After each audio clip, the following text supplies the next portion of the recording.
안녕하십니까. 월간조선 정광석 기자입니다. 안녕하십니까. 월간조선의 조성호입니다. 네. 어떻게 보면 선배랑 지금 하는 게 두 번째 시간이긴 예, 한데, 맞습니다. 예. 저기 앞에서도 말씀드렸던 것처럼 조성호 TV 많은 시청, 많은 구독 좀 잘 부탁드리겠습니다. 부탁드리겠습니다. 제가 부족한 데 네. 저번 시간에는 어쩌면 우리가 그 문 대통령 딸 문다혜 씨 관련해서 했는데, 이번 시간에는 어떻게 박영선 더불어민주당 서울시장 예비 후보. 예비 후보. 네. 네. 로 나온 박영선 전 장관에 관해서 좀 예. 얘기를 나눠볼까 합니다. 중소벤처기업부 장관 출신이었죠. 네. 박영선 더민주당 서울시장 예비 후보가 과거 장관과 국회의원 겸직 중에 기업 후원금을 받았다는 사실이 확인됐습니다. 네. 이를 취재해서 또 2월 17일 날에 발매되는 월간조선 3월호에 이제 기사를 쓴 조성호 선배를 모시고 이야기를 좀 나눠볼까 합니다. 구체적으로 이게 어떤 내용입니까? 우리 정광석 기자도 아시겠지만은 네. 국회의원이 장관이 이제 겸직해서 발탁되는 경우가 예. 있고 네네. 또 그런 국회의원들은 네. 뭐 자유롭게 정치 후원금을 사실 받을 수가 있습니다. 그렇죠. 예. 그래서 주고 받는 거는 사실은 전혀 문제가 되지 않는데 네. 제가 취재를 한 거는 뭐였냐면은 네. 박영선 장관이 이제 중소벤처기업부 장관에 발탁된 지 얼마 안 돼서 네. 그 중앙선관위가 작성한 예. 그 2016년, 2021년 연간 300만 원 초과 예. 고액 정치 후원금 기부자 명단을 확인했을 때 예. 그 최신원 SK네트워크스 회장과 네네네. 그 회사에 있는 임원한테 네. 이제 2천만 원을 받은 그거를 확인을 했습니다. 예. 이거를 국민의힘 구작은 의원실이 확인을 한 거를 예. 이제 제가 인용을 해가지고 이제 보도를 했는데 네네. 이게 뭐가 문제냐면은 예. 문제의 소지가 있냐면 네. 박영선 예비 후보죠, 지금 현재는요. 네네네. 이때 이 후원금을 받았을 때는 박영선 후보가 그 장관하고 국회의원을 겸직을 하고 있었는데 예. 이때 겸직하고 있을 때 박영선 후보가 소속되어 있었던 국회 상임위원회가 네. 국회 기획재정위원회입니다. 그러니까 거기- 뭔가 연관성이 있네요. 그렇죠. 예. 이해 충돌의 소지가 충분한 겁니다. 그렇죠. 거기에 네. 플러스 예. 중소벤처기업부 장관이었고. 장관이었습니다. 네. 그래서 이거를 받았을 시기에 대해서 상당히 네. 이해 충돌의 소지가 있다는 게 예. 그 국민의힘 구작은 의원 최초로 이걸 확인을 했던 네. 그 구작은 의원 얘기는 뭐냐? 네. 박영선 후보가 이 당시에 국회 기획재정위원으로 활동한 점에 주목을 해야 한다고 말을 했는데 네. 그게 왜 그런가 하면은 네. 기획재정부는 네. 대기업과 중소기업의 법인세와 국세 징수 등의 정책을 담당하는 부처고 예. 또 국회 기획재정위원회는 예. 기획재정부 소관에 속하는 의안과 청원 등의 네. 심사, 기타 법률에서 정하는 직무를 수행하는 곳입니다. 그렇죠. 정말 이해관계가 진짜 밀접한 거죠. 밀접한 거죠, 네. 그렇죠. 그렇죠. 국회의원, 즉 정치인이 후원금을 받는 거는 국회의원이 후원금을 받는 거는 아무런 문제가 안 되죠. 그렇죠. 왜냐면 공식적으로 이제 그렇게 네. 받게 돼 있기 때문에. 예.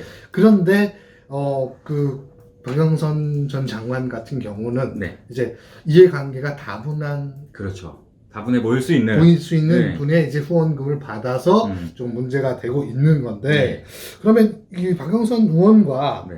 그러니까 뭐 예비 후보가 최신원 회장이 무슨 관계가 있나요? 예, 이 박영선 후보는 아시다시피 경희대 지리학과를 나와서 네. 나왔고 이제 최신원 회장, 네. 최신원 회장이 우리 정광승 기자도 기사 보셨겠지만 오늘 예. 그 검찰이 이제 그 사전 구속영장을 선고했습니다. 그동안 이제 서울지방법원이 중앙지검이 예, 수사를 하다가 이제 뭐 비자금 횡령 관련해가지고 수사를 하다가 오늘 이제 구속영장이 청구가 됐는데 이 최신원 회장 같은 경우는 경희대 경영학과를 나왔습니다. 그래서 제가 봤을 때는 이제 경희대학교 동문 사이라서 아마 그렇게 한 것 같습니다. 그리고 이런 관계를 비춰봤을 때 구작은 의원은 뭐라고 했냐면은 박 장관이 장관에 임명된 직후에 SK네트워크스에서 받은 후원금은 반환을 했어야 한다. 그게 도덕적으로 옳은 행동이다. 그렇죠. 라고 했습니다. 네. 박영선 후보에게 또 500만 원을 후원한 김모 씨가 있다면서요? 네, 그 사람은 네. 이제 무슨 컴퓨터 회사 대표인데 네. 이 사람은 박영선 후보가 이제 2016년도에 서울 구로울에서 국회의원에 출마했을 때 그 지역 선거대책위원장을 맡은 사람이에요. 이 사람이 이제 과거에도 뭐 박영선 의원한테 후원을 했는데 이것도 왜 문제의 소지가 있느냐?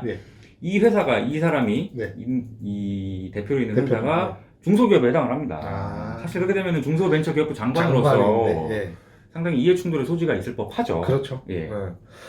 참 이런 여러 가지 문제들이 지금 나오고 있긴 한데 박영선 예비후보는 또 과거에 또 이런 기업 후원금을 받아서 문제가 된 게 있죠. 이제 중소벤처기업부 장관 인사청문회가 이루어진 2019년도에 그때 이제 그 당시 자유한국당 지금 국민의힘이죠.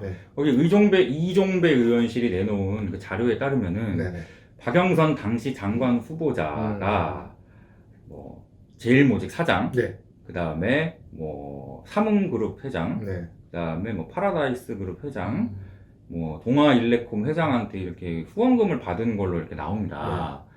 그래서 박영선 후보는 이제 이거에 대해서 뭐 되게 반박을 했죠, 당연히. 그 당시 이제 인사청문회 할 때 이원금은 자발적으로 낸 합법적인 후원금이다라는 취지로 반박을 했습니다.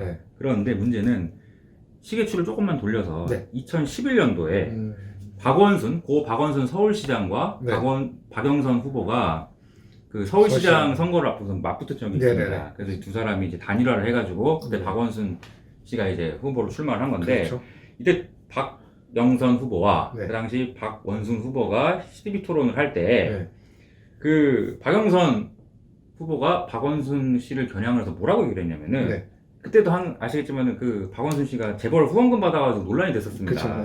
그러면서 박영선 씨가 이런 얘기를 했어요. 박원순 후보한테. 좋은 일을 하면서 재벌 기업 후원을 많이 받았는데, 그러니까 박원순 시장 후보가 많이 받았는데, 과연 재벌 기업이 선의로 후원을 한 경우가 얼마나 될 것인지를 짚어봐야 한다고 꼬집은 겁니다. 본인이. 그럼 박원순 후보가 받은 재벌 후원금은 선의가 아니고, 자기가 그동안에 받아왔던 그거는 합법적인 거다. 이거 과연 어떻게 구분을 지어야 되는지 저는 잘 모르겠습니다. 이게 내로남불 하나일 수도 있는데 그러면 이에 대해서 박영선 후보는 어떤 입장인가요? 그래서 제가 또 질문을 만들어서 보냈죠.